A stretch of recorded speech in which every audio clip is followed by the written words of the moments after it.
দিয়ে আমাদের উজ্জাজিত করেন, আমরা প্রেরণা পাবো। জয় গুরু দাদা। জয় গুরু মা, জয় গুরু। পরম প্রেমময় শ্রী শ্রী ঠাকুরের এতক্ষণ যারা নামামৃত সুধা পান করলেন, তাদের মানব জীবন শ্রেষ্ঠ জীবনের একমাত্র উদ্দেশ্য ঈশ্বর প্রাপ্তি। তা যেন এই জীবনেই সফল হয়, এই কাতর প্রার্থনা। শ্রী শ্রী ঠাকুর আমাদের সরকারের প্রথম করতেন এবং তারা অত্যন্ত সংসদ। দ্বিতীয় কথা, যে বিএনপি পার্টিদের মধ্যে সেন্ট্রাল কাউন্সিলে দেখবেন মেম্বার রয়েছে। এইবার ভোটে জিতেছে 4 জন হিন্দু বা মাইনরিটি।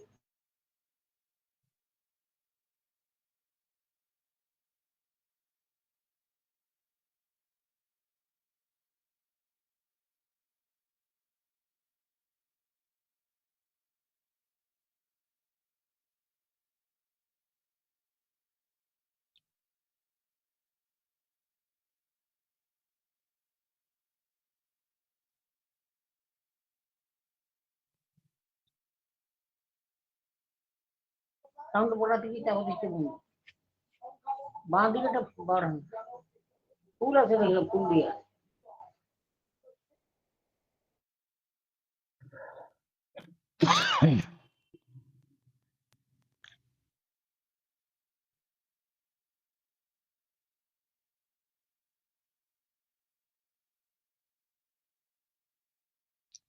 পরম প্রেমময় পরম দয়াল শ্রী শ্রী ঠাকুরের এতক্ষণ যারা নামামৃত সুধা পান করলেন, তাদের মানব জীবন শ্রেষ্ঠ জীবনের একমাত্র উদ্দেশ্য ঈশ্বর প্রাপ্তি।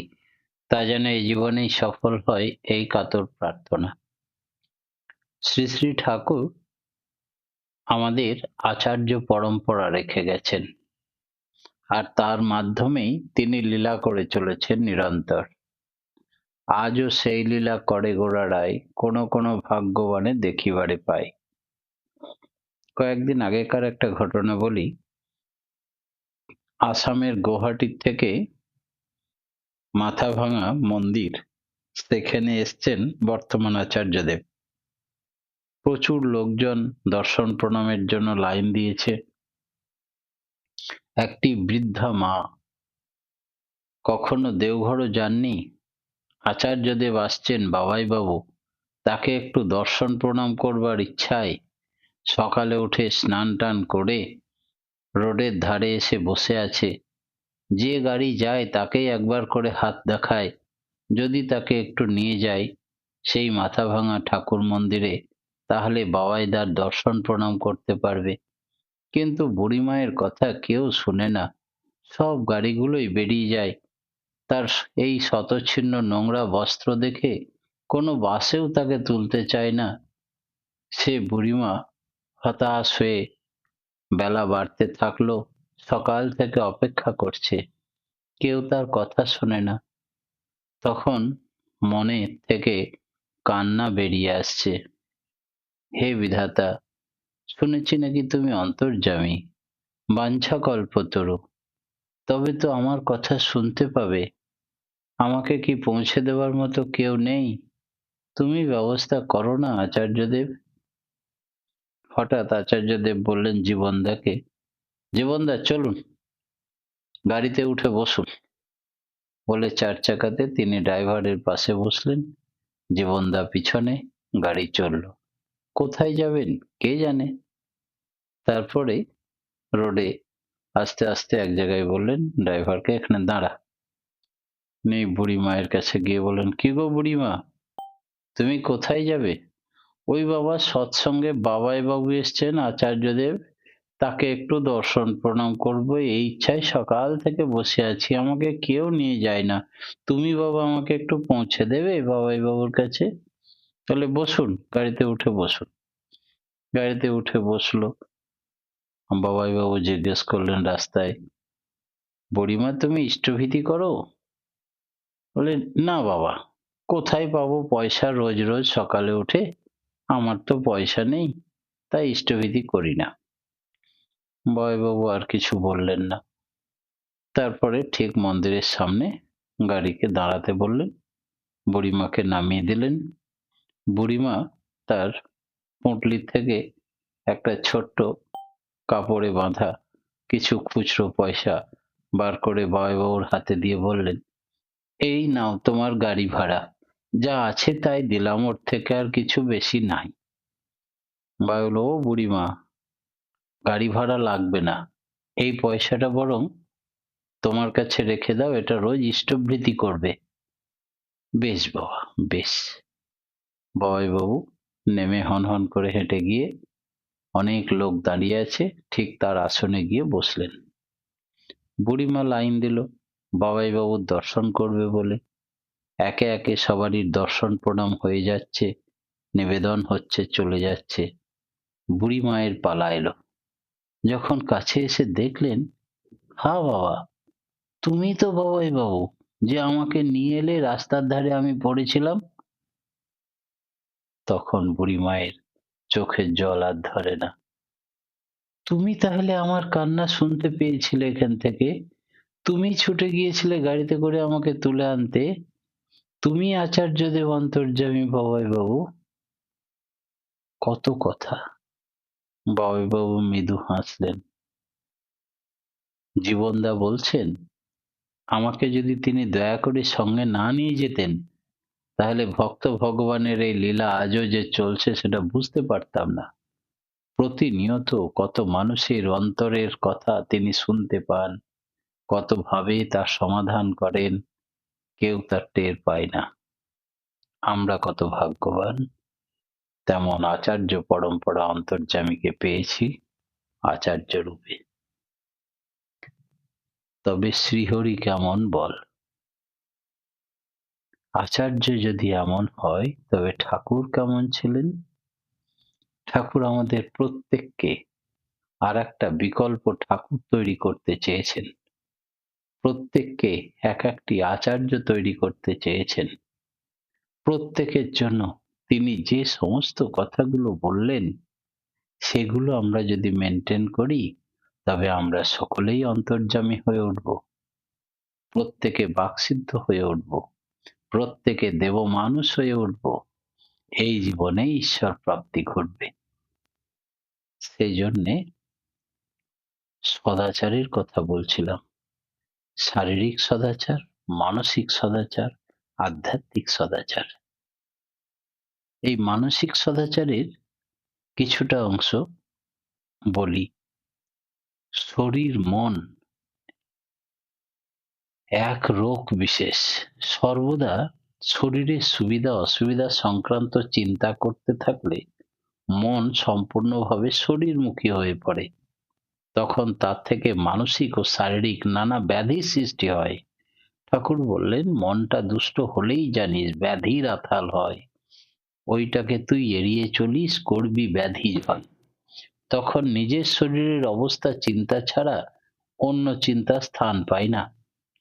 শ্রীবিগ্রহের মন্দির ভেবে যেমন শরীরকে যত্ন করা প্রয়োজন, তেমনি শরীরের অহেতুক গুরুত্ব বাড়িয়ে নিজের এবং পারিপার্শ্বিকগ্রস্ত সকলের অস্বস্তির কারণ হয়ে উঠতে পারে। ভালো চিন্তা এবং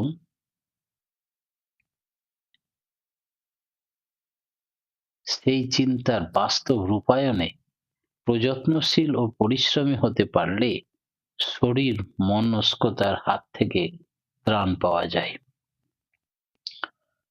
ইষ্ট ঝোঁকে চলবে যত, শরীর ভুলে থেকে তত স্বাস্থ্য আসবে হেঁকে। তাহলে শরীরের উপরে অত বেশি ধ্যান না দিয়ে ইষ্টের প্রতি ধ্যান দিতে হয়, ইষ্ট কর্মের প্রতি নজর দিতে হয়। আরাম প্রত্যাশা বা বিশ্রাম প্রিয়তা শরীর মনে শৈথল্য এনে স্বাচ্ছন্দ্যের হানি ঘটায়। ক্লেশ সুখ প্রিয়তা ইষ্টের অনুগমনের জন্য শারীরিক ক্লেশই আনন্দদায়ক হয়ে উঠুক। এই মনোভাবকেই জীবনের স্বাচ্ছন্দ্য করে নিতে পারলে অযথা আলস্য এবং ঢিলেমি তাকে আর পেয়ে বসে না। ইষ্টকেন্দ্রিক হয়ে চলতে পারলে মানসিক সদাচার বিষয়ে সহজে বোধগম্য এসে যায়। মানসিক বিন্যাস সুস্থ হয়। মানসিক বিন্যাস সুস্থ হলে শরীর প্রক্রিয়াও সুস্থ হয়, তরতরে হয়ে ওঠে। সজীব হয়ে ওঠে, কারণ শারীরিক অস্বাচ্ছন্দ্যের কেন্দ্রস্থল হচ্ছে মানসিক অবিন্যস্ততা। সংযম সদাচারের এক গুরুত্বপূর্ণ অঙ্গ। বাক্য সংযম, মাঝে মধ্যে মৌনব্রত পালন করেন অনেক পণ্ডিত ব্যক্তিগণ। সদাচারের ক্ষেত্রে বিশেষ এটা উপযোগী। স্ত্রী কর্তৃক আহুত না হলে, উপগত না হওয়া পর্যন্ত শরীর ও মানসিক সদাচারের পক্ষে অত্যন্ত জরুরি। আধ্যাত্মিক সদাচার কিরকম? সম্বেগশালী, একনিষ্ঠ ইষ্টপ্রাণতাই হচ্ছে শ্রেষ্ঠ আধ্যাত্মিক সদাচার। সদ্গুরু প্রদত্ত সাধন প্রণালীর কঠোর অনুশীলন, অর্থাৎ শ্রী শ্রী ঠাকুরের প্রতি অচ্যুত অনুরাগ নিয়ে নাম, ধ্যান, যজন, যাজন, ইষ্টবৃতি ও সস্তায়নী ব্রতবিধির পালনের মধ্য দিয়েই আধ্যাত্মিক সদাচার। সদাচারে নারীর ভূমিকা কি? সদাচার পালনে নারীর ভূমিকা অত্যন্ত গুরুত্বপূর্ণ। নারী জননী, নারী ধাত্রী, নারী পালয়িত্রী, নারী সন্তানের পরিচর্যা, পরিবারস্থ সকলের পরিপালক, পরিপোষক, পরিবর্ধক, সাংসারিক অভ্যন্তরীণ যাবতীয় বিষয়ে নারী সংসারে সবচেয়ে বেশি গুরুত্বপূর্ণ দায়িত্ববতী, জন্মদায়িনী। আধার রূপে নারীর শারীরিক ও মানসিক প্রকৃতি ও বৈশিষ্ট্য পুরুষ অপেক্ষা বিশেষভাবে গুরুত্বপূর্ণ। তাই সদাচারের ক্ষেত্রে নারীর ভূমিকা অত্যন্ত গুরুত্বপূর্ণ। সেই জন্য নারীর সচেতনতা ও নিষ্ঠা পরিবারের জন্য, সকলের জন্য সদাচার সঞ্চারিত করার ক্ষেত্রে, সংসারকে কল্যাণমণ্ডিত করার ক্ষেত্রে বিশেষ ভূমিকা পালন করে। সদাচারের বিধিগুলি ছাড়া নারীর পক্ষে বিশেষভাবে ঋতুকালীন সদাচারও পালনীয়।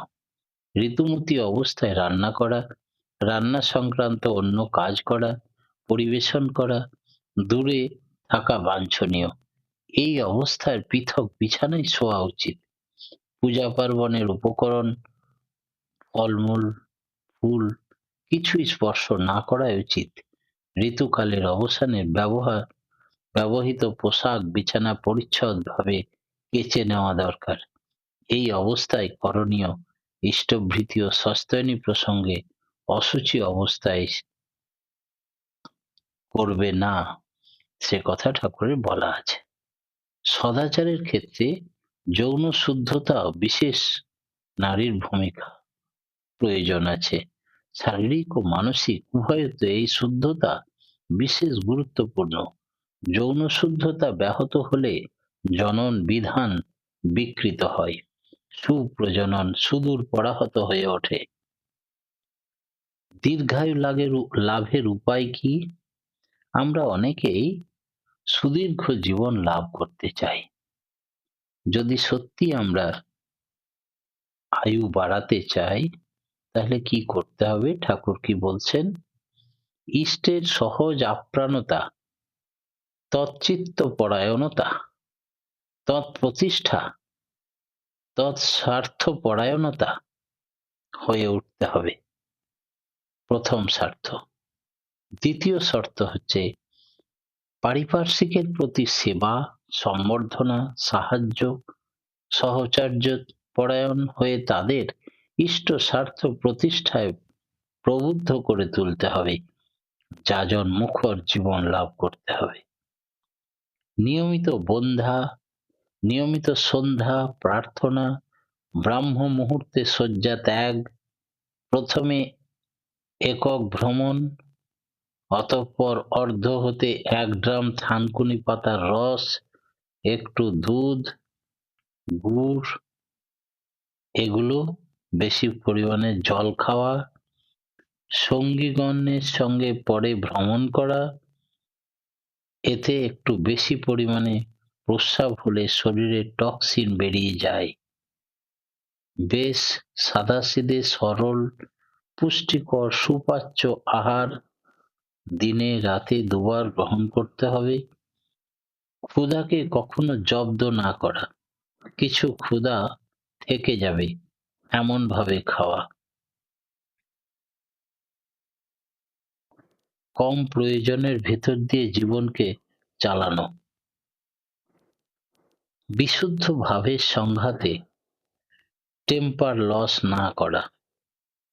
কথায় কথায় যারা খুব রেগে যায়, টেম্পারামেন্ট হাই করে ফেলে, তাদের নিজের অনেক স্নায়ু ক্ষরণ হয় এবং তাতে শরীর দুর্বল হয়, নিজের ক্ষতি নিজে ডেকে নিয়ে আসে, আয়ু কমে যায়। তাই অল্পতেই টেম্পার লুজ করতে নেই। আনরেগুলেটেড ভাবে যাতে নাকি শরীর ও মনের অবসাদ আসে, এমনতর ভাবে স্ত্রী সহবাস না করা, অন্তত স্ত্রী কর্তৃক সলিসিটেড না হয়ে সেক্সুয়ালি এনগেজ না হওয়া। Life with superior beloved, life in seculation, life with immediate environment, that is with family and wife, and life for with the public, এই কয়েকটি ফ্যাক্টর বেশ করে মনে রাখতে হবে। কুব্যাধি সংক্রমণের বিস্তার প্রতিরোধ আচার নিয়মকে প্রতিপালন করে শুদ্ধ পরিষ্কার পরিচ্ছন্ন অভ্যাসকে জীবনে অ্যাডপ্ট করে তুলতে হবে। শুধু ভাবপ্রবণ না হয়ে ভাব ও বোধের সঙ্গে সঙ্গে চলা বলা করার যেন মিল থাকে, জীবন বৃদ্ধির অনুরূপ যেন বাস্তবে চলতে পারি। শরীর ও সময়ের উপযোগিতা হিসাবে মাঝে মাঝে নামমাত্র উপবাস করা, আমিষ ও নিরামিষ আহার। এবার শ্রী শ্রী ঠাকুর বলছেন অন্তত দৃঢ়তার সঙ্গে নিরামিষ আহার গ্রহণের কথা। প্রচলিত ধারণা শরীরের পুষ্টিবিধানের জন্য আমিষ আহার অপরিহার্য। ডাক্তাররা বলেছে মাছের ঝোল খেতে, ডিম সেদ্ধ খেতে, কিন্তু এই ধারণা নিতান্তই ভুল।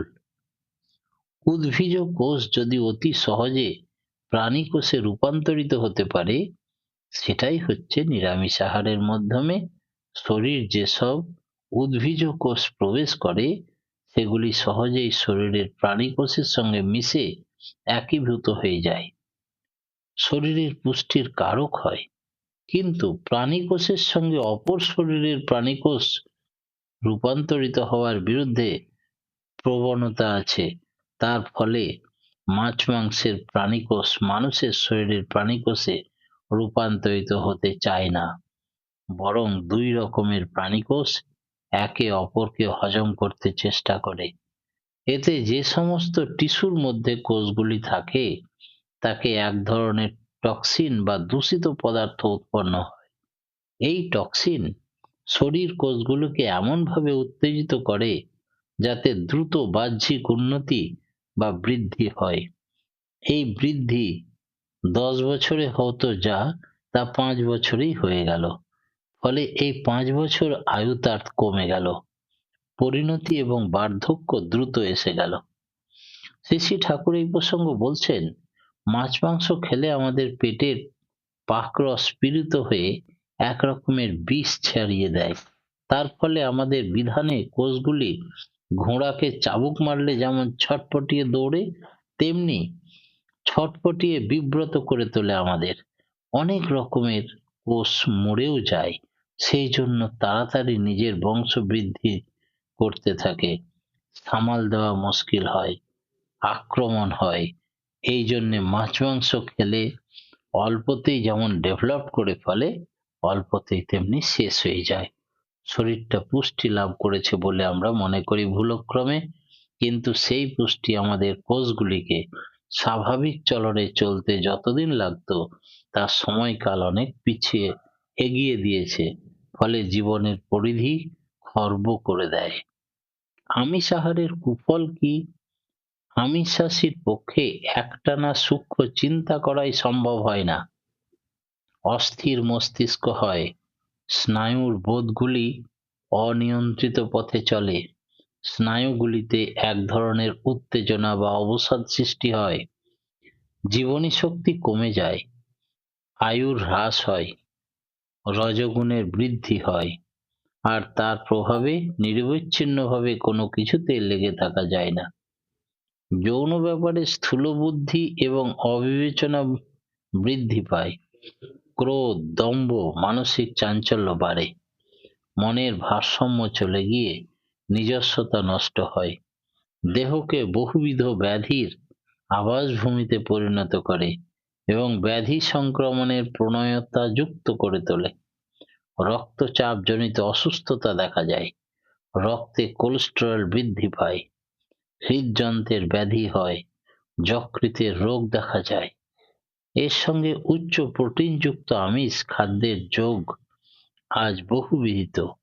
এই সমস্ত রোগ থাকলে চিকিৎসকই আজকাল আমাদের আমিষ বর্জনের পরামর্শ দান করেন। ওয়ার্ল্ড হেলথ অর্গানাইজেশনের বিখ্যাত ডাক্তাররা বিশ্বের তারা নিরামিষ আহার্যের কথা বলছেন। বর্তমান বিশ্বের বিভিন্ন প্রান্তে নিরামিষের গুণাগুণ বিষয়ে গবেষণা এবং আলাপ আলোচনা চলছে। দেশ বিদেশের মনীষীবৃন্দের মধ্যে অনেকেই নিরামিষাশী ছিলেন। এছাড়া আমিষ আহারের সঙ্গে যুক্ত প্রাণী হত্যার কুশ্রিতার দিক দিয়ে অগ্রাহ্য করার মতো নয়। একটি রক্ত মাংস বিশিষ্ট প্রাণীকে হত্যা করে রসনা তৃপ্তির জন্য যখন পাশবিক নিষ্ঠুরতা মনের মধ্যে আসে, সমস্ত জীবেরই বেঁচে থাকার আকাঙ্ক্ষা থাকে এবং সুখ দুঃখের বোধ আছে, সেই আকাঙ্ক্ষাকে স্তব্ধ করে দেওয়ার অধিকার মানুষ অন্যায়ভাবে প্রয়োগ করে। বিশেষত একটা প্রাণীকে হত্যা করার সময় মৃত্যু ভয় থেকে তার শরীরে যে বিষ টক্সিন সৃষ্টি হয় তা মানব দেহের পক্ষে অত্যন্ত ক্ষতিকারক। সুতরাং আমিষ আহারে শরীর যন্ত্রকে অযথা বিব্রত এবং বিপর্যস্ত করে তোলে। এটা একেবারে অযৌক্তিক নয়। প্রসঙ্গত মনে রাখা দরকার, পেঁয়াজ রসুনও আমিষের অন্তর্গত গুণসম্পন্ন। তাই নিরামিষ খাওয়া শুধু শরীর স্বাস্থ্যের পক্ষেই বিশেষ উপযোগী নয়, মানসিক ও আধ্যাত্মিক উন্নয়ন এবং নাম ধ্যান সাধন ভজনের পক্ষেও সহায়ক। ঠাকুর সহজ ও পুষ্টিকর নিরামিষ আহার দিনে রাতে দুবার যেন পরিমিতভাবে, অর্থাৎ 3 ভাগ খাদ্য 1 ভাগ জল এইভাবে গ্রহণের কথা বলেছেন। বিভিন্ন ঋতুর টাটকা শাকসবজি, ঘরে পাতা টক দই, সাদা তিল বাটা ভাতের সঙ্গে খেলে তা খুব সুস্বাদু এবং পুষ্টিকর দুইই হয়। শরীরের পক্ষে প্রয়োজনীয় বহুবিধ পূরণ ক্ষমতা আছে। টক দই ও তিল বাটার মধ্যে সম্ভব হলে শরীরের সহন ক্ষমতা অনুযায়ী অন্য সময়ে দুধ বা ছানা খাওয়া চলে। সয়াবিন, বাদাম, বিভিন্ন ডাল মিশ্রিত, বিশেষত মসুর ডালের খাদ্যগুণ অনেক বেশি। অধিক ভোজন বা গুরুপাক খাদ্য ভোজনের অপকারিতা মনে রাখা দরকার। বয়স বৃদ্ধির সঙ্গে সঙ্গে খাবারের পরিমাণ নিয়ন্ত্রণ করা প্রয়োজন। এই প্রসঙ্গে শ্রী শ্রী ঠাকুর নির্দেশবাহী ছড়াটির উল্লেখ করে বলেছেন, মাছ মাংস খাসনে আর পেঁয়াজ রসুন মাদক ছাড়, আমিষে বিধান উত্তেজিত অযথা করে জর্জরিত। বিয়ে থার ব্যাপারটাও পরম প্রেমময় শ্রী শ্রী ঠাকুরের রাঙারাতুল চরণে প্রত্যেকের সার্বিক মঙ্গল প্রার্থনা জানিয়ে আজকের মতো আমার ইষ্ট প্রসঙ্গ এখানেই শেষ করলাম। জয় গুরু।